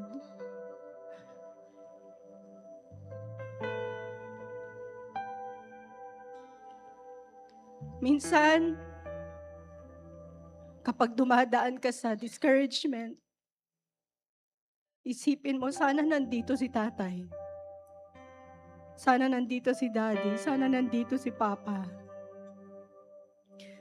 But bear in mind that we have a good Father who's always there, and we can run to Him. Hindi ka niya iiwanan, hindi ka niya pababayaan, and never will He neglect you because you are His son, you are His daughter, that He loves truly. That He gave His Son Jesus to die on the cross for you and me. Dahil ayaw niya na mapahamak tayo. Yan ang tatay natin. Na laging nag-iingat, nagmamahal sa atin. Wala man tayong perpektong ama, but we have our Heavenly Father. And He is our model. Na mamuhay tayo ayon sa kanyang kalooban. And this is a challenge sa lahat ng mga tatay. Hamon din po ito sa mga nanay, sa mga anak. Huwag nating hanapin ang perpektong tatay o asawa sa spouse natin, sa tatay natin. Help them as well. Katulad ng sabi ni Pastor Ernest before, help them. When they are discouraged, help them to stand up. When they are challenged, help them. Give a helping hand. You know what? Something I realized? Nobody can replace the spot of a father in the house. Nobody. My nanay man will do everything for the family. But there's this always unique role of a father in the house. Kaya mahalaga ang role nyo bilang mga tatay, bilang mga asawa sa tahanan ninyo. Be a reflection of the Father. Amen? Let's all stand up.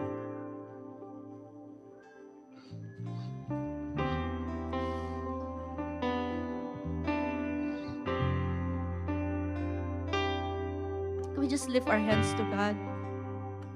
Can you lift your hands to our Abba? Sabi mo lang, Abba. From your heart, say, Abba.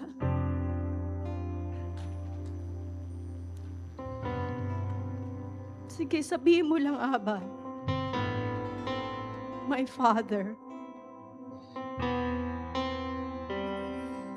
Talk to God. Just talk to God.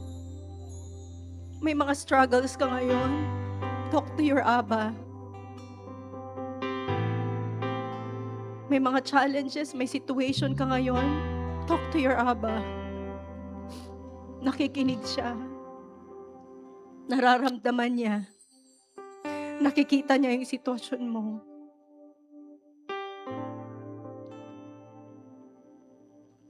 Come on, church, just open your heart to God. He is your Abba. Sometimes hindi tayo lalapit sa Kanya because we just need something. We just want Him. Lord, Abba, I just want you. We just want you.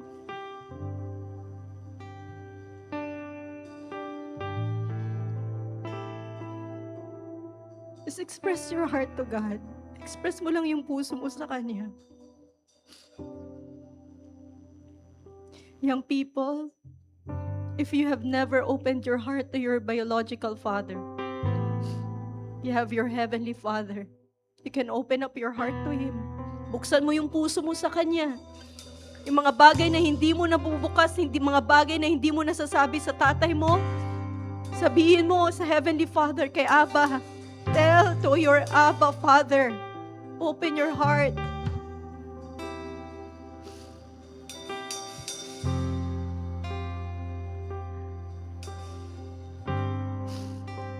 Oh God.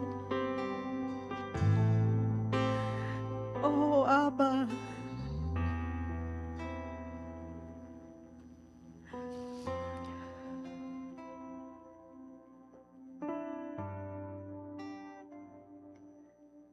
If you don't have, kung wala kang malalim na relasyon sa Ama, sa Heavenly Father, this is the perfect time to just come to Him. Aba, gusto ko lang maramdaman yung yakap mo. Aba,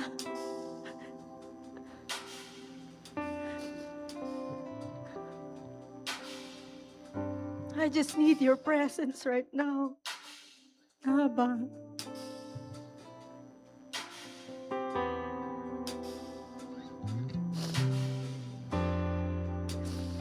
Oh, Aba. Lord, iparamdam mo ang yakap mo sa amin sa oras na ito. May mga panahon na wala kaming matakbuhan. May mga panahon na wala kaming masabihan. That you are our Abba, who cares, who loves, who watches over.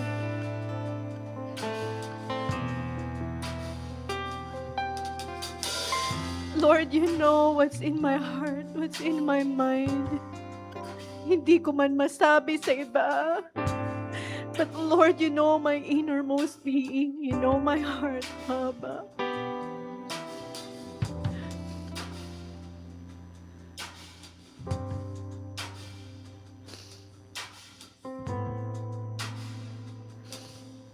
Our Heavenly Father, we thank you. We thank you for your great love for us. Salamat, Lord, na nandiyan ka laging nag-iingat sa amin. Salamat, Lord, na meron kaming matatakbuhan ng Ama. Salamat na hindi kayo nagpabaya sa amin. Salamat na iniingatan mo kami lagi. Salamat na tinutugunan mo ang lahat ng pangangailangan namin. At kahit kailan hindi ka nagkulang sa amin. Salamat. Salamat, Panginoon. Salamat, O aming Ama. Thank you for your Son, Jesus, who died on the cross for us. Thank you for what you have done. And Lord, sa araw na ito, tulungan mo po kami, inyong mga anak, na lumakad ayon sa inyong salita, ayon sa katuwiran, na lumakad in righteousness and in holiness. Because you are our Father. You are the most holy God. Help us to live a holy life. Help us to live a righteous life. Help us to live a life that honors you and please your name. Lord, maraming salamat. Ingatan mo po ang inyong mga anak. Ilayo sa lahat ng kapahamakan, disgrasya at ano paman. Salamat, Lord, na meron kaming matatakbuhan na Ama na laging nag-iingat sa amin. Salamat, Lord. At minsan pa, Lord, we love you. Church, can you say to our Abba, I love you, Lord. I love you, Abba. Oh, we love you, Lord. Lord, maraming salamat sa pag-ibig mo sa amin. Thank you, Lord. Oh, thank you, God. Salamat, Panginoon. And we just want to thank you for today. Thank you for your word, Lord. Tulungan mo kami na may sabuhay ang iyong salita.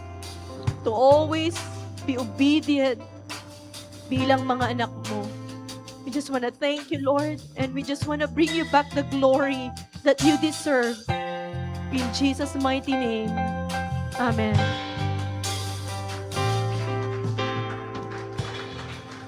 You may be seated.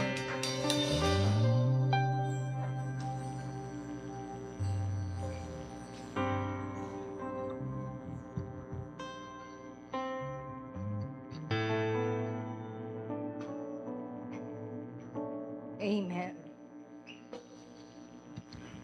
Praise God.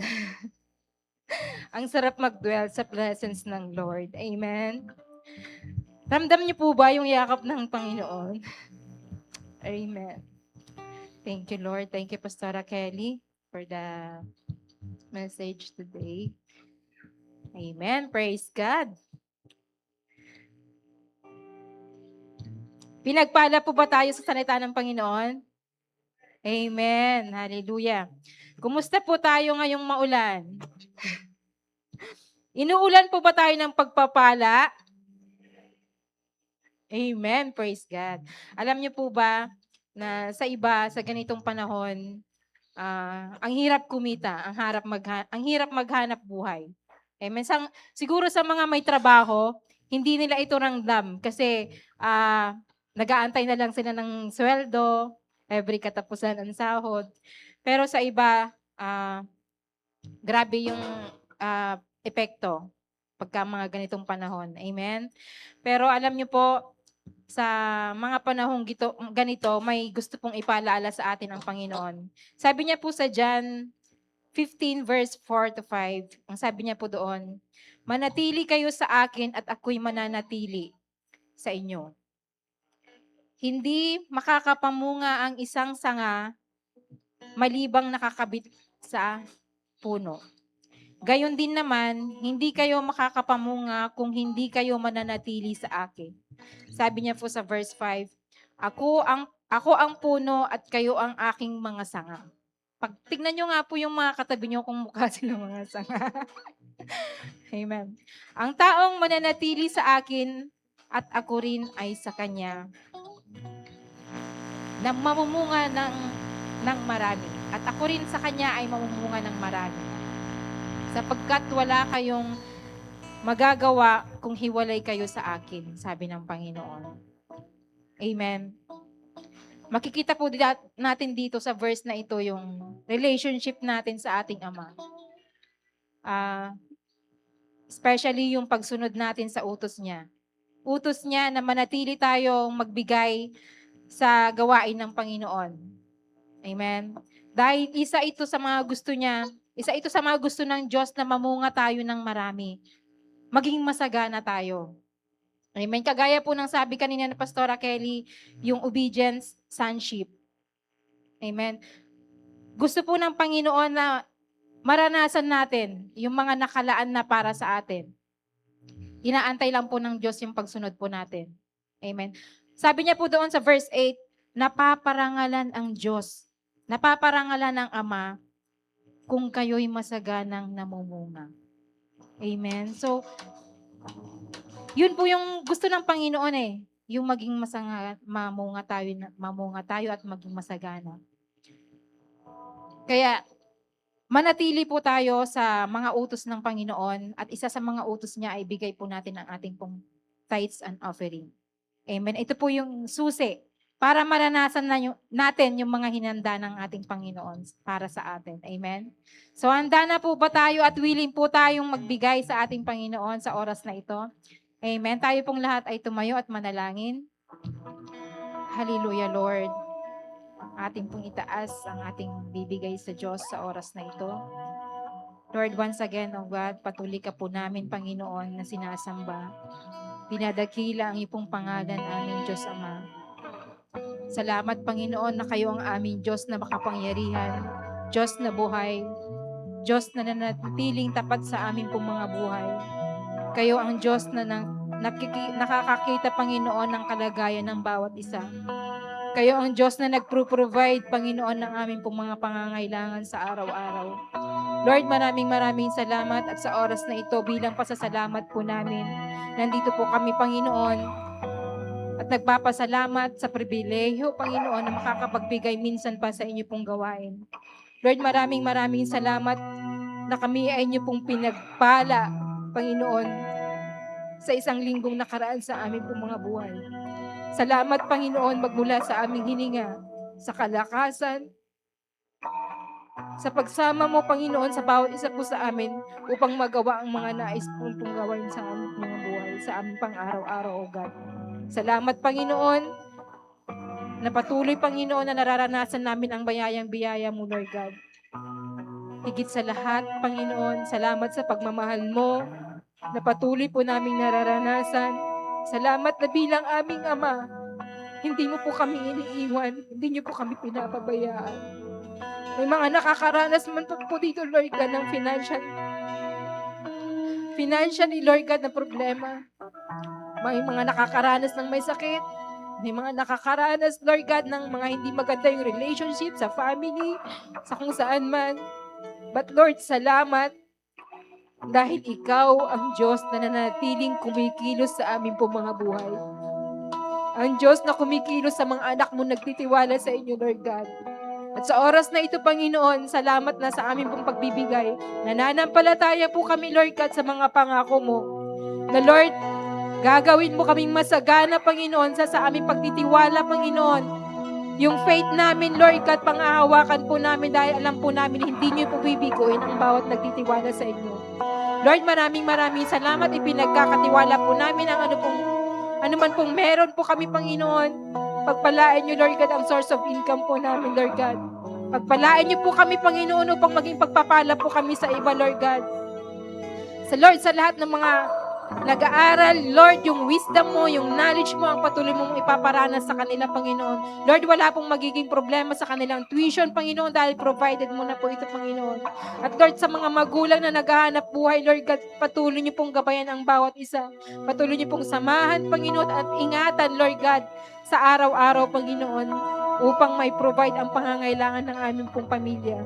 Lord, sa lahat ng mga may business, kayo po ang siyang kikilos, Lord God. Kayo ang siyang mag-provide ng mga client, Lord God, ng generous and loyal client, Panginoon. Salamat, Lord God, na pagpapalain niyo po lahat ng meron po kami, Panginoon, dahil ipinagkakatiwala po namin ito sa inyo pong makapangyarihang kamay. Lord, minsan pa, patuloy po namin ibinabalik sa inyo ang lahat ng kapurihan, pasasalamat, pagsamba, O God, as you sealed with your most precious blood, Lord God, ang aming pong ipagkaloob sa oras na ito. We thank you, Lord, and we bless you. In Jesus' name we pray. Amen and amen.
Amen. Para po sa ating late na announcement, sa mga sa online po, you can send your pledge, offering, and tithe sa atin pong GCash at saka CIMB account. Siyempre, ang atin pong worship service, umulan man at umaraw ay meron po tayong service every Sunday po yan ng 9 a.m. At siyempre, ang atin pong prayer meeting ay every Friday ng 6 p.m. Ganun din ang ating dwelling in the presence of God. At ang atin pong International Life Group ay every Thursday po yan ng 12:15 ng madaling araw. Kung may kamag-anak po kayo sa abroad, i-connect nyo lang po sa akin. At syempre, ang atin pong iConnect, wala po mamaya.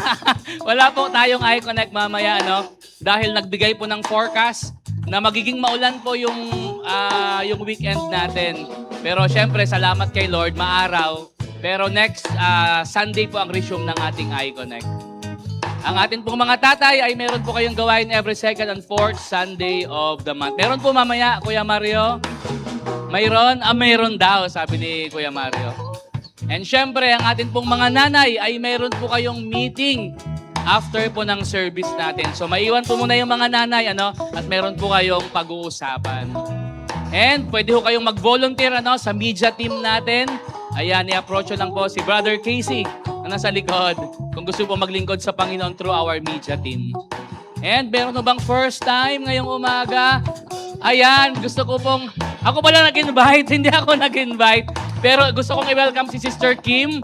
Ayan, andito ba sila? Ay, umalis na, si Sister Kim po ay anak ng ating dating head pastor ng GCF.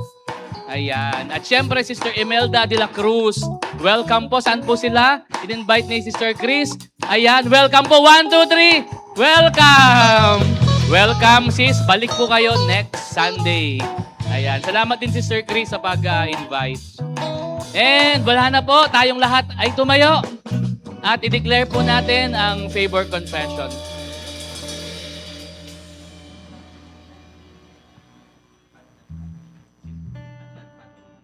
Ayan, tinatawagan ko po ang Padlan family for our favor confession.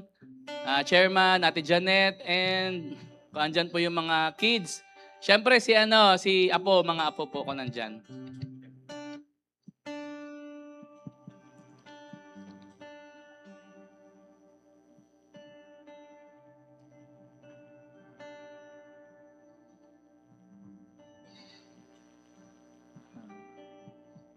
I-declare po natin ang favor confession with power and with conviction.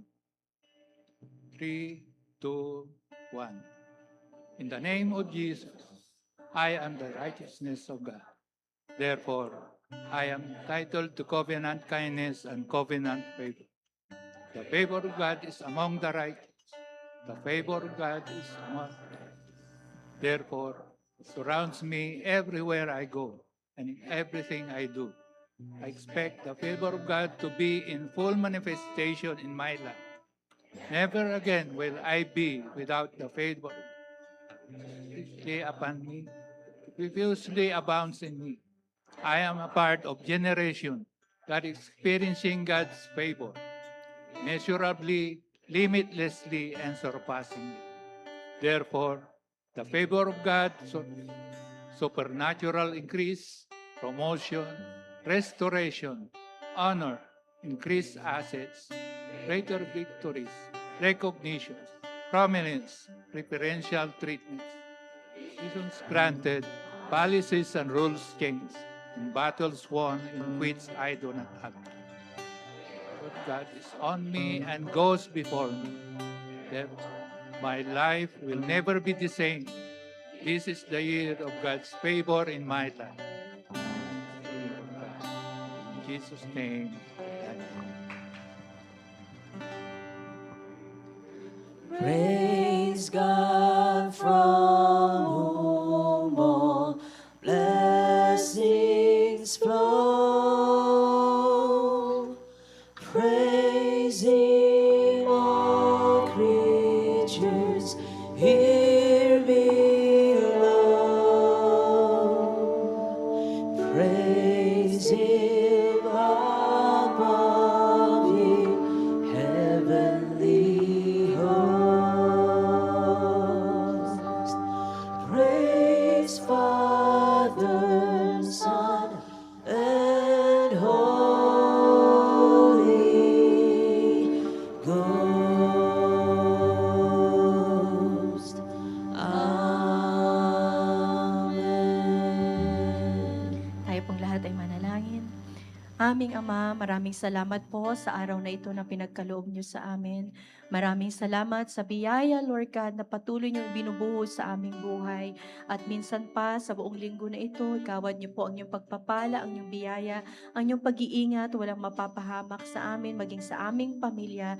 Bigyan niyo po ng katagumpayan sa lahat ng aming gagawin. Pagpalain ang lahat ng aming mga gawa, katalinuhan, Lord God, sa lahat ng aming gagawin, lahat ng aming nasasakupan, Panginoon, ay ingatan niyo rin po.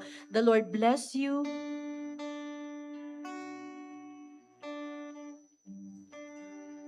The Lord bless you and keep you. The Lord make His face shine on you and be gracious to you. The Lord turn His face toward you and give you peace. In Jesus' name, Amen. Amen. God bless everyone. Shalom, shalom. Tapos na po ang ating gawain, mga kabataan. Magmano po sa ating mga nakatatanda. Yan. God bless.